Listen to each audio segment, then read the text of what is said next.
I stand beneath the concrete sky of New York where the wind hums between the towers and the neon lights burn against the night, and I feel like a single breath in an ocean of noise. I walk the cracked sidewalks where forgotten dreams sleep beneath the soles of strangers, where laughter once lived and where echoes of something ancient still whisper. If you listen close enough, they say every city is built upon bones, upon the memories of what once thrived and died beneath it, and maybe that is why I have always felt drawn to ruins, to the lost and the unseen, because somewhere inside me there has always been a ruin too. My name is Daniel, though most people call me Danny, the boy who came from nowhere, who tried to build something out of silence. I was born in a small town in Kansas where the only sound at night was the wind touching the wheat fields. My mother worked double shifts at a diner. My father left before I could remember his face, and the only lesson I learned early was that the world owes you nothing. I grew up watching planes carve white scars across the sky, wondering where they were going and why I was still here, stuck in a place that forgot how to dream. When I was 16, I found an old photograph in a thrift store bin. It showed a city that looked nothing like mine. Its streets were made of stone, its walls carved with faces of gods and kings, and under the picture were the words, "The Forgotten City of Athra." I bought it for $1 that day and pinned it to my wall, and every night before sleeping I stared at it, imagining that one day I would walk those streets and hear the whispers of its past, because somehow I knew that inside those ruins was a story that belonged to me. Life has a strange way of testing what you love. I left home at 19, chasing a scholarship that fell apart before the first semester ended. I worked as a janitor in a subway station, sweeping away the city's dust, watching faces that never looked back. I learned how silence can scream louder than any voice, and how loneliness can live in a crowd. I kept the photograph of Athra in my locker, and sometimes when the trains roared past, I imagined their sound was the heartbeat of that ancient city calling me across time. Years passed and life became a collection of unfinished things, unfinished songs, unfinished dreams, unfinished goodbyes. I moved from job to job, city to city, carrying my broken ambition like a suitcase with one will. I told myself success was coming, that one day everything would make sense, but life isn't a straight road, it's a spiral that keeps leading you back to the same unanswered questions. Then one night, while I was cleaning an old art gallery downtown, the curator asked me to help move a shipment of ancient artifacts from a recent excavation. I didn't know what I was touching then, but when I opened one of the crates I saw a stone fragment with the same carved symbol as in my photograph, and something inside me woke up. It felt like hearing your own heartbeat for the first time. I started researching after hours, reading everything about Athra, the forgotten city. They said it was buried somewhere in the Middle East, lost under centuries of dust and silence. Some said it was cursed, others said it disappeared because its people forgot how to listen to their gods. But what struck me most was one phrase from an old explorer's journal: "The city is not dead, it merely sleeps, waiting for someone who can hear its echoes." I don't know if it was destiny or madness, but that line changed my life. I quit my job, sold everything I owned, and started working night shifts, driving delivery trucks to save money for a flight to the site where Athra once stood. My friends thought I was crazy. They said no one leaves everything for a myth, but I wasn't chasing a place, I was chasing myself. When I finally arrived, the desert was nothing like I imagined. It was not silent, it was alive, breathing beneath the wind. The sun carved the horizon into gold, and the sand shimmered like liquid fire. I joined a small volunteer team helping archaeologists sift through the ruins. They called me the dreamer because I worked when others rested, because I wasn't there for fame or discovery, I was there for truth. One night while the camp slept, I walked into the ruins alone. The moonlight painted the stones silver, and I could see carvings on the walls, faces half buried in time. I touched one of them, and for a moment I swore I heard something, not a sound, but a feeling, a pulse like the heartbeat of the earth itself. And in that heartbeat I heard words that weren't mine, but somehow belonged to me. "You came back." I fell to my knees, not in fear, but in recognition. I don't know if it was the wind or memory or something greater, but in that moment I understood that the forgotten city wasn't just beneath my feet, it was inside me. Every broken dream, every failure, every Scar was a ruin of its own, and maybe the purpose of life isn't to escape your ruins but to rebuild them.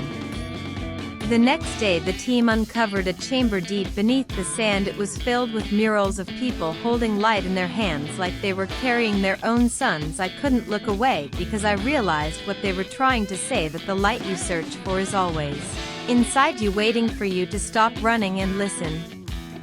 When I returned to the US, I wasn't the same. I didn't come back with gold or relics, but with something stronger. I came back with purpose. I started telling stories about Athra, not as a city of the past, but as a mirror of every soul that ever broke and tried.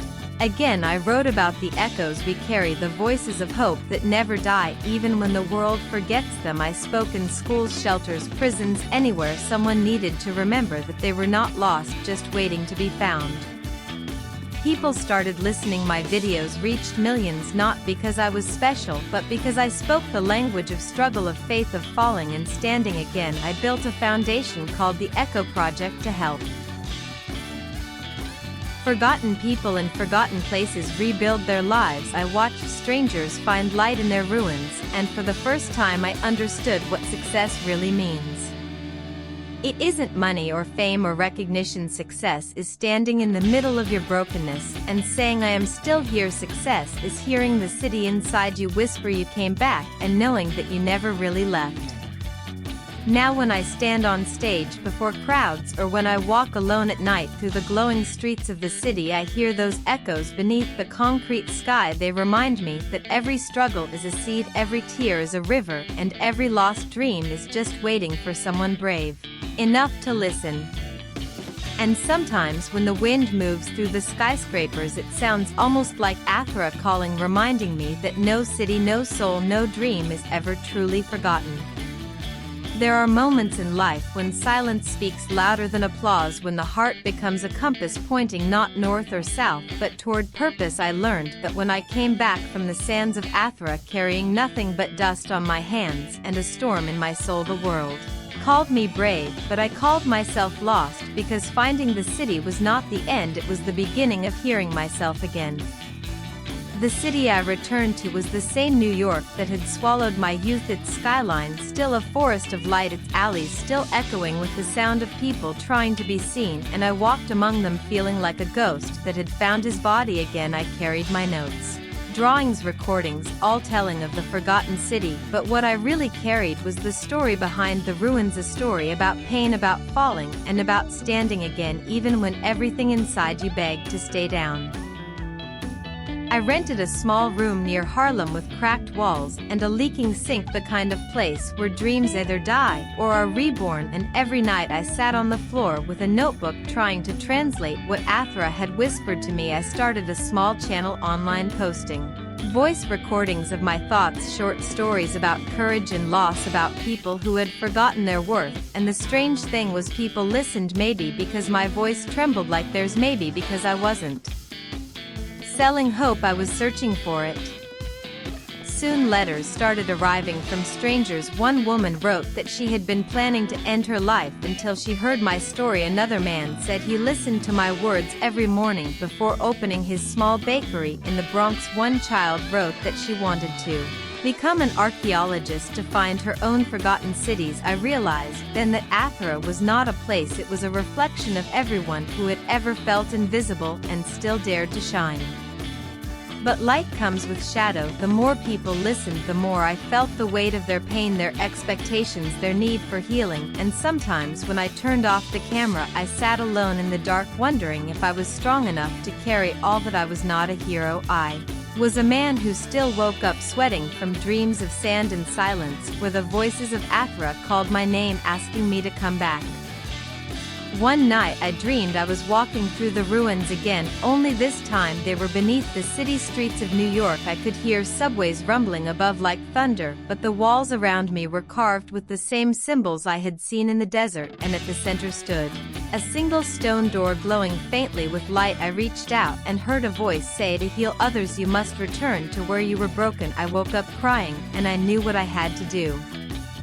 I booked a flight back to the excavation site despite the warnings from the team that the dig was suspended due to political unrest and storms sweeping Across the desert I didn't care, I had come too far to stop. I carried only a small backpack, my journal, and a single photograph of my mother, who had passed away the year before. She used to tell me that purpose is the fire that survives even when the world turns to ash. When I arrived, the camp was almost deserted. The sand had swallowed half the tents, but I found the same archaeologist who had once called me the dreamer. He smiled like he had been expecting me, and without a word led me back to the chamber where we had found the murals before. Only this time the sand was cleared deeper and I could see that the chamber continued below, twisting into darkness. He handed me a lantern and said, "Some cities reveal their heart only to those who have the courage to descend."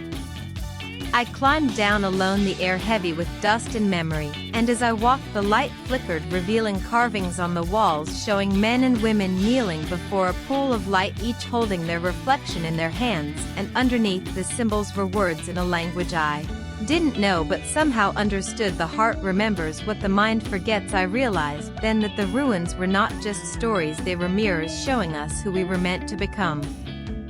At the bottom of the chamber I found a small altar, and on it a single stone tablet, half cracked, half glowing, and when I touched it I felt something flow through me like warmth and grief and peace. All at once I saw flashes of the past, the city in its glory, streets alive with laughter, towers shining under the sun, and I saw them fall one by one, not from war or disaster, but from forgetting who they were. The city did not die, it faded because its people stopped believing in their own light.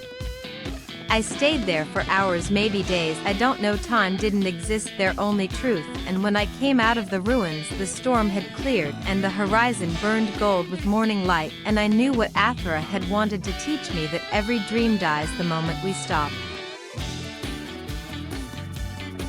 listening to the whispers within us, that history isn't written in books, it's written in courage. When I returned again to America, this time I wasn't running, I was ready. I started writing my first book, The Light Beneath the Dust, telling the story of Athra and my journey through failure and faith. I wrote it in long nights, between speaking events, between letters from strangers, between moments of doubt and exhaustion. I poured everything I had into it, every tear, every memory, every echo, and when it was finally published it did not just sell, it healed. People said the book felt like a voice speaking directly into their wounds, like someone holding their pain without judgment, and that became my mission, not to be famous, but to make the forgotten feel seen. I built a small team of volunteers who believed in the message of rebuilding. We created programs for homeless youth, for single mothers, for veterans lost in the noise of modern life, and I watched as stories began to bloom like flowers in abandoned soil. Success followed quietly like a shadow that no longer scared me. Awards, interviews, fame, none of it mattered as much as the letters from those who said they had found themselves again through my story. And sometimes late at night, when I walked by the river, I would whisper thank you to the wind, hoping Athra could hear me across the oceans, because without its silence I would have never learned to speak. But even in light, darkness lingers. One evening, while giving a lecture at a university, a young man stood up and asked if I ever wondered why Athra chose me, why out of all people. I heard its voice. I smiled, but inside I trembled, because I had no answer. Maybe because I had been broken enough to listen, maybe because every ruin needs someone who understands its pain. I went home that night and couldn't sleep, the city outside buzzing with sirens and rain, and I thought of the ruins buried beneath the sand, and how they once glowed with life. I realized something then that haunted me. Success is not a destination, it's a responsibility to carry what you've learned and share it until your last breath. And I knew my journey wasn't over, there was still more. The city wanted to show me more truth buried beneath the dust, waiting to rise. So I decided that I would return one final time, not as a seeker, but as a messenger, to record the last echoes of Athra before time silenced them forever. And that decision changed everything. The night before I left for the desert again, I stood by my window watching the city breathe its restless rhythm, the cars flowing like veins of light through the dark, the hum of life pulsing below, and I wondered what I was really chasing. Was it the city buried under sand? Or the version of myself buried under fear I packed lightly, this time only a notebook, a camera, and the stone fragment from the first excavation. I had always believed the story of Athra was about the past, but deep down I knew it was about rebirth, and sometimes to be reborn you have to walk once more through the ashes that made you. The flight was long and the air heavy with silence. I watched the clouds drift below like white deserts, and I thought about all the people I had met, all the souls who had written to me telling me how my story gave them hope, and I felt a weight not of pride but of purpose, because every word I had spoken came from the ruins of my own failures, and every time they found strength in my voice it was Athra speaking through me.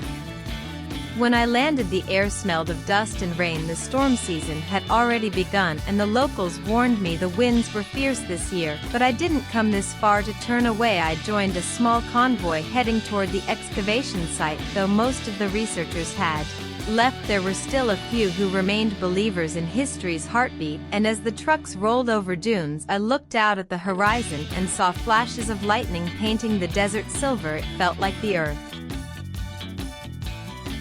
was alive, restless, waiting. When we arrived, the camp was nearly abandoned, only a few tents still standing, and the air electric with approaching storm. I met an old archaeologist named Ibrahim who had worked there for 40 years. His eyes were deep and quiet, like a man who had seen centuries pass. He told me that the lower chambers of Athra had begun to collapse, that the desert was taking back what belonged to it. But when I told him I had come to see the heart of the city one last time, he only nodded and said, "Then you must go before the storm becomes memory." I set out before dawn with Ibrahim guiding me through the ruins, the wind already rising, the sand swirling like ghosts around the stones. The walls hummed with history, and I could feel the same pulse I had felt before, like a heartbeat beneath my feet. We reached the entrance to the lower chambers, and he placed his hand on my shoulder. "Go alone," he said. "The city speaks only to those who carry its silence inside." So I went down into the darkness again, the lantern flickering, the air thick with dust and time, and as I descended I began to hear it, faint at first like whispers behind the walls, voices layered over one another, some soft, some broken, some weeping, and I realized they were not ghosts, they were memories, fragments of lives that once filled these halls, mothers calling children, lovers saying goodbye, dreamers building towers of light, all echoing in endless repetition as if afraid to be forgotten.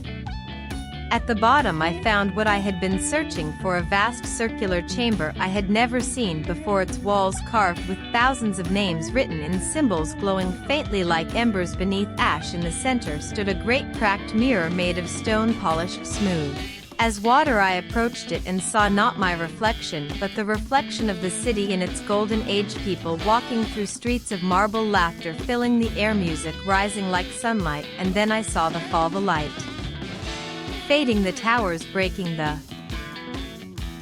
silence swallowing it all.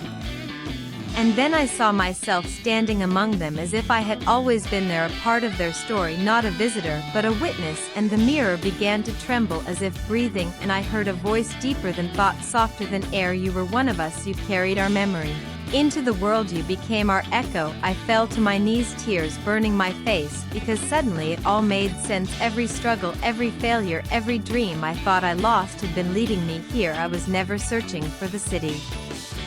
The city had been searching for me.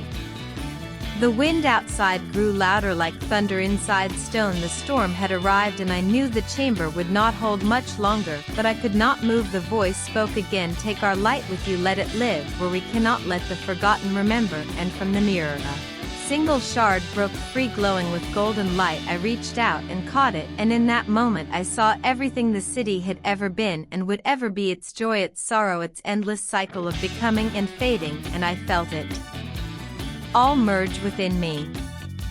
Then the ground began to shake, sand pouring from the cracks above, the chamber collapsing around me. I ran toward the tunnel, the shard burning in my hand, and for a moment I thought I would not make it, but as I reached the surface the storm broke open, the sky roaring, and the desert came alive, the wind tearing through the ruins like 1,000 voices crying out, not in pain but in release. I fell to the ground gasping, the shards still glowing faintly against my chest. The lightning split the horizon, and for an instant I saw the outline of Athra shining beneath the storm, every wall, every tower alive with light as if awakened for one final breath. Then it faded, swallowed by wind and time and silence.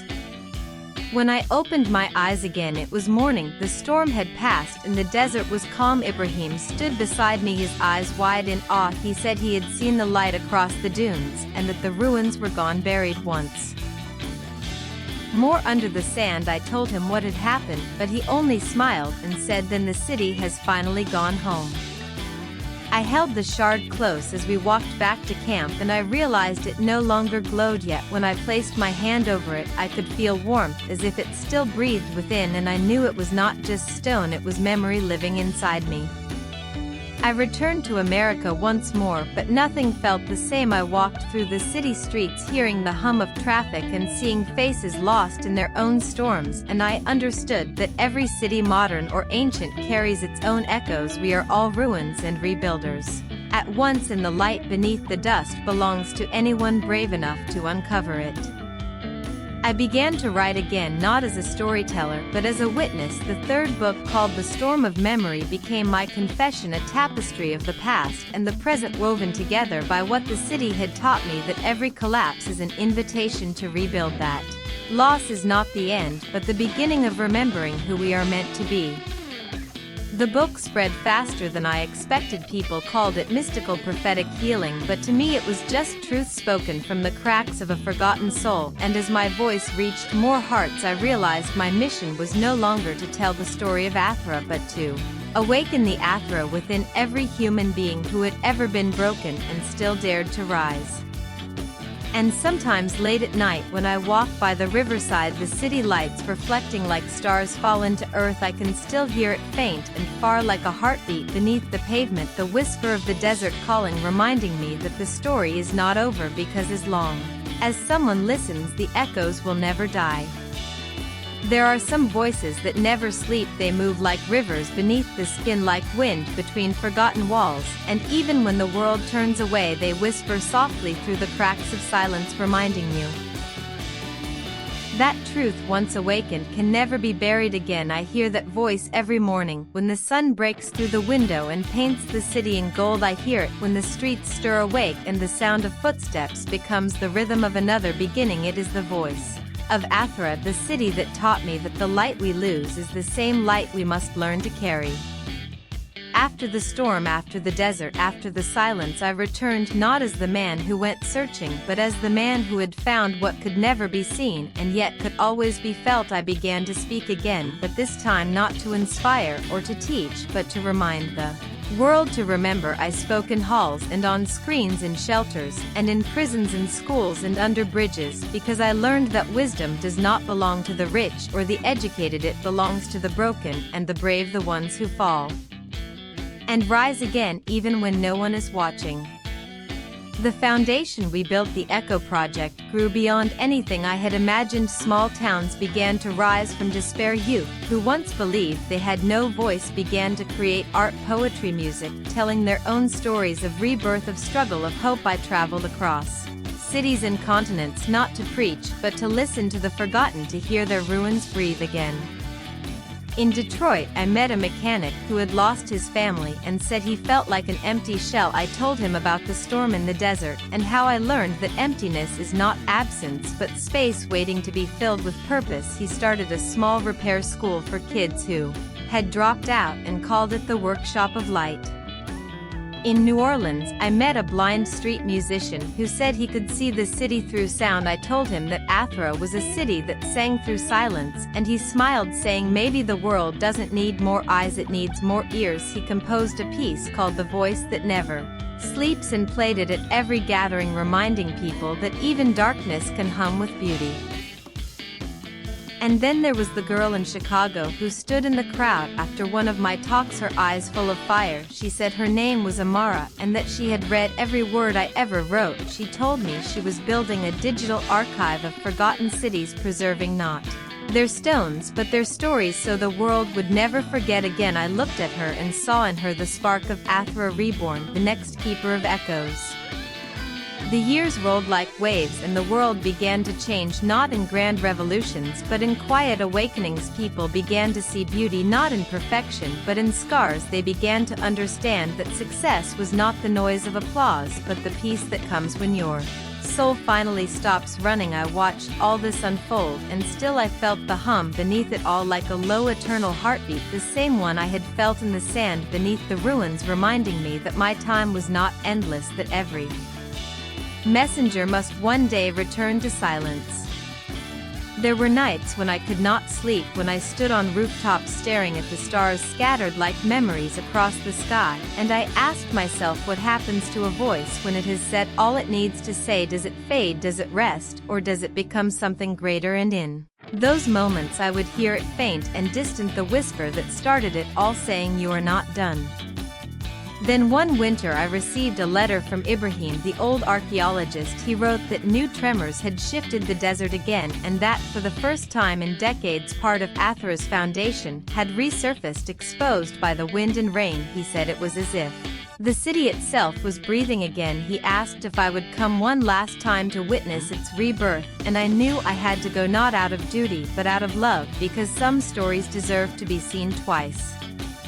When I arrived, the air was cool and still, the horizon wide and waiting. The ruins looked different now, smaller somehow, yet more alive, as if they were no longer hiding but proud of their scars. Ibrahim stood beside me, his beard now white as salt, his hands trembling but his eyes bright. He said, "The desert never forgets, only forgives." And together we walked through the stones, now half revealed by the sand, the carvings weathered but glowing faintly under the morning light.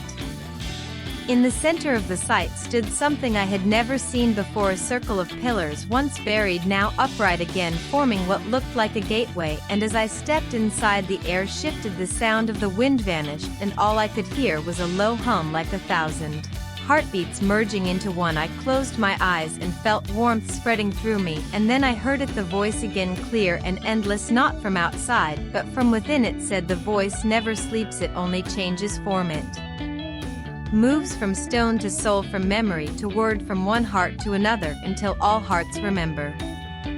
Tears filled my eyes because I finally understood. Athra was not calling me to preserve its ruins but to pass on its voice, and that voice was no longer mine alone. It belonged to everyone who had ever listened, everyone who had ever carried hope through despair, every dreamer who had walked through dust and found light in their own reflection. I left the desert with peace in my heart, the shards still warm in my pocket, and as the plane lifted into the sky I looked down at the sands below, shimmering under the sun, and I whispered, "Thank you, not goodbye," because I knew the city would live on wherever there was someone willing to hear. When I returned home, I began to fade quietly from the noise of the world. I handed the leadership of the Echo Project to Amara and told her the voice must keep moving. She asked me if I would ever speak again, and I told her maybe not with words, maybe through others, maybe through silence. She smiled and said, "Then the city will never sleep," and I knew she was right. Now I live near the ocean in a small house where the waves speak the same language as the wind in the desert. I spend my mornings walking along the shore, collecting stones smooth and silent, and sometimes I imagine they are the memories of Athra carried across time, waiting for someone to listen. At night I write not for the world but for myself, pages that no one may ever read, and when I finish I step outside and listen to the sea. It whispers in rhythm with my heartbeat, and I realize that the city beneath the concrete sky and the city beneath the sand are not so different, both built by hands that dared to dream, both broken and rebuilt by love, both alive through those who remember. The voice that never sleeps is not a sound, it is the pulse of life itself moving through us, reminding us that no story ever ends, no soul is ever truly lost, and no light ever truly fades. And so if you are hearing this, if my words have reached you through the noise of your own struggle, then know this: you are not broken, you are becoming, you are the echo of something eternal, you are the light beneath the dust. And when the world grows quiet and you think no one hears you, listen closer, because the city is still speaking through you. I stand at the edge of everything I once dreamed of, and yet my heart still trembles like the first time I looked into the ruins of that forgotten city. I have built my empire not of walls, but of memories, not of power, but of purpose. I have learned that greatness is not measured by the noise you make, but by the silence you can carry without breaking. I have walked through nights that had no stars, and still I found light inside me, the same light that once glowed in those ancient streets. I think about how far I have come from those lonely beginnings when even my shadow seemed to walk away, when hope was a word I could not pronounce and dreams were nothing more than distant thunder. I remember how I used to close my eyes and imagine a place where my failures could breathe, where they would not be judged but understood, and now I realize that place was not somewhere outside, it was inside me, waiting for me to listen. The voice that never sleeps still whispers in my chest. It tells me that every dream carries the weight of 1,000 souls. It tells me that the forgotten are never truly gone. They live in every heartbeat that refuses to surrender, in every hand that builds again after the fall. I hear that voice in the wind, on rooftops, in subways, in the faces of strangers who do not yet know they are dreamers. I see it in their eyes that flicker between fear and hope, and I want to tell them that they are not alone. I used to think success was an end, but now I know it is a beginning, because when you find what you were searching for, you must become what others are searching for. I once wandered through a dead city looking for life, but now I walk through a living city, breathing life into its forgotten corners. I have learned that every story left untold becomes a ghost, and I refuse to let my story die in silence. When I speak now, I do not speak to be heard. I speak to awaken the echoes sleeping inside others, because I know how heavy silence can be. I speak for those who never found the right words, for those who lost everything and still kept walking, for those who believe they have been forgotten by the world but are still remembered by time. One evening, as the sun fell behind the skyline, I closed my eyes and I saw the ancient city again, not as ruins, but as light rising from within the cracks like dawn. After centuries of darkness, the streets were alive with the laughter of those who had built them. The walls glowed with forgiveness, and I understood that the city had never been buried. It had been reborn inside me. It had become my soul. Now every step I take in this modern world is a prayer to that forgotten place, every breath a bridge between what was and what will be. I am no longer the boy who wandered lost through history. I am the man who carries history within him. I have learned that struggle is the language of transformation, and that success is not a crown but a mirror. It shows you not what you have, but who you have become. So when you walk through your own forgotten city, when life feels like dust and silence, listen closely, because there will always be a whisper waiting for you. The voice that never sleeps will rise again and guide you home. It will remind you that no dream is ever lost, that no pain is without purpose, that every ending is simply a beginning disguised as silence. I am not the man I was, and I am not the man I will be. I am the echo between them. I am the story of a city that refused to die and a soul that refused to forget, and somewhere beneath the concrete sky, the voice that never sleeps still calls my name, and I answer not with words but with life. Because I am the city and the city is me, and together we never sleep.